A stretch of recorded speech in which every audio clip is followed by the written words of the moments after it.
We're living in truly extraordinary times. Right now, there are 5 times as many words in the English language as there were in the age of Shakespeare.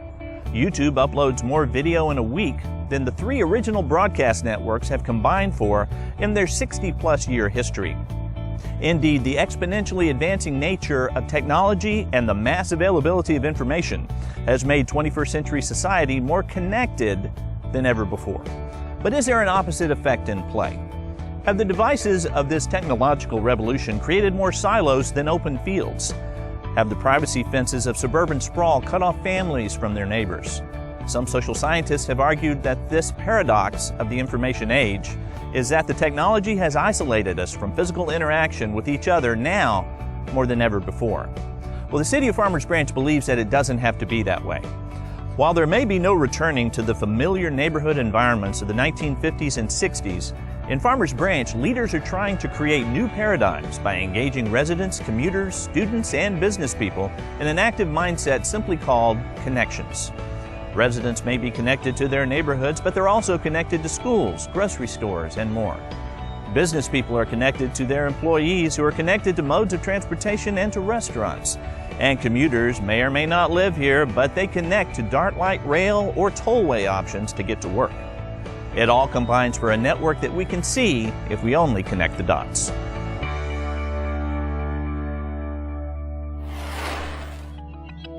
Farmers Branch is constantly evaluating neighborhoods and reinvesting in housing.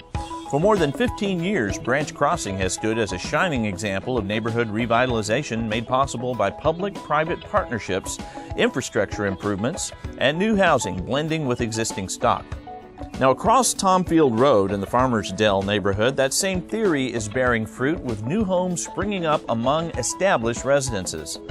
A bit farther to the west, one of the most anticipated developments is taking shape at Mustang Crossing next to the DART Light Rail Green Line station. First, a 4-story, 256-unit apartment building has slowly risen from the vacant lot, mere steps from the train platform. Simultaneous to this construction has been the wildly popular patio homes that have sprung up just south of the area. Builder K. Hovnanian has already sold more than 17 of the 29 homes, situated around a pocket park and bordering a rose garden. On the east side of Farmers Branch, the Elan City Center multifamily development is now open, with 327 luxury apartments ranging in size from 800 to 1,200 square feet.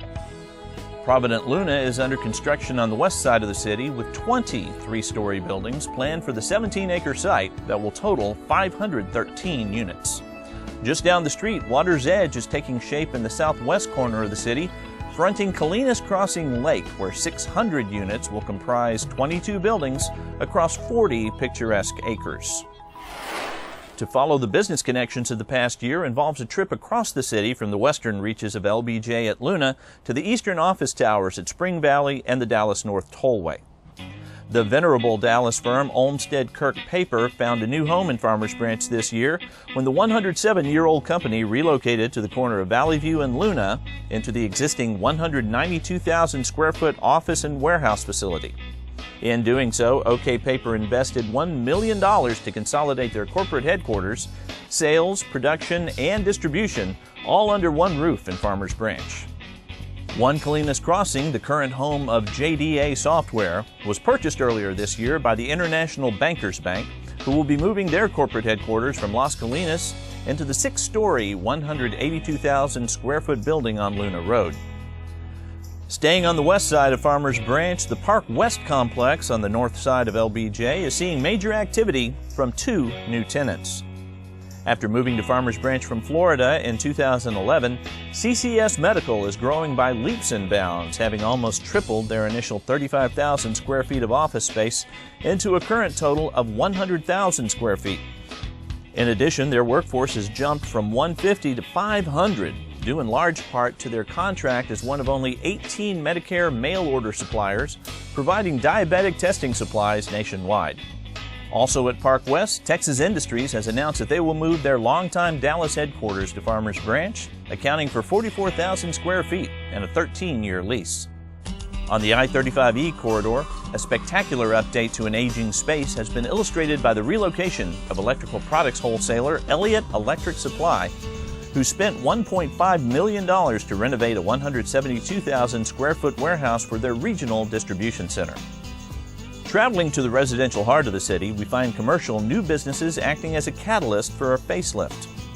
Following the success of the Walmart Neighborhood Market grocery store, the property owner across the street engaged in a $1 million facade overhaul on the southwest corner of the Josie and Valley View intersection, bringing a new look to the established retail area. Right now, 2 other facade projects are also on the books: the recently completed Texas Security Bank on Beltline at Webb Chapel and the convenience store building adjacent to the Walmart Neighborhood Market. More are expected in the coming year as other business people invest in the benefits of fresh curb appeal. Heading further east, after cutting the ribbon on a $25 million research and development facility last year, Maxim Integrated is continuing to redesign their campus with the raising of 2 buildings, retrofitting of 3 others, including the addition of a corporate dining hall and the creation of common green space. Also in the East Side Commercial District, La Bodega, a family-owned, fast-growing produce company, is relocating its headquarters and distribution center. And completing our business trip across Farmers Branch, CPA firm Clifton Larson Allen moved 80 employees into 35,000 square feet in Providence Tower at Spring Valley and the Dallas North Tollway. Adding up the numbers, a total of 149 new companies moved into Farmers Branch in the past fiscal year, adding 2.4 million square feet of commercial space and accounting for nearly 900 new jobs.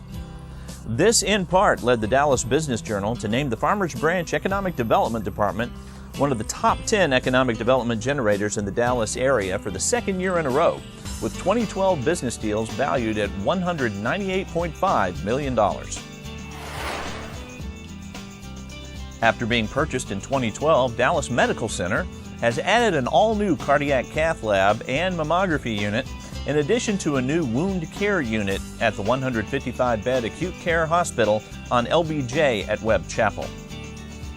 Citizens in Farmers Branch are kept up to date on city services, activities, and events by way of a new city website. And work is set to begin soon on a new aquatic center to replace the 50-plus-year-old Don Showman Pool. In early 2012, City Manager Gary Greer was recognized by the International City Management Association as one of only 71 credentialed city managers out of more than 1,800 municipalities in Texas. Later, in filling the vacancy for the Director of Community Services, Mr. Greer found leadership from within, promoting longtime Farmers Branch building official Jim Oak to the position. An expert in building inspection, Mr. Oak helped write the International Code Manual.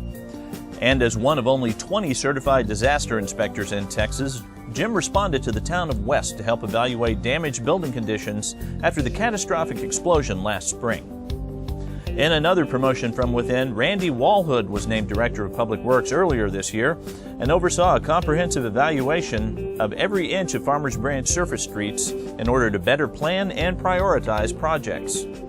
Finally, filling the void left by the elimination of 2 vacant Assistant City Manager positions, Finance Director Charles Cox and Economic Development Director John Land were promoted to Managing Directors with direct supervisory responsibilities for specific city departments. As you can see, the elements are there that connect us to our community. So where do we go from here? The concept of connections will take us a long way if we continue to discuss, debate, sometimes disagree, but always communicate. As a philosopher once said, there are always possibilities, and every new day in Farmers Branch is brimming with the anticipation of what can happen next.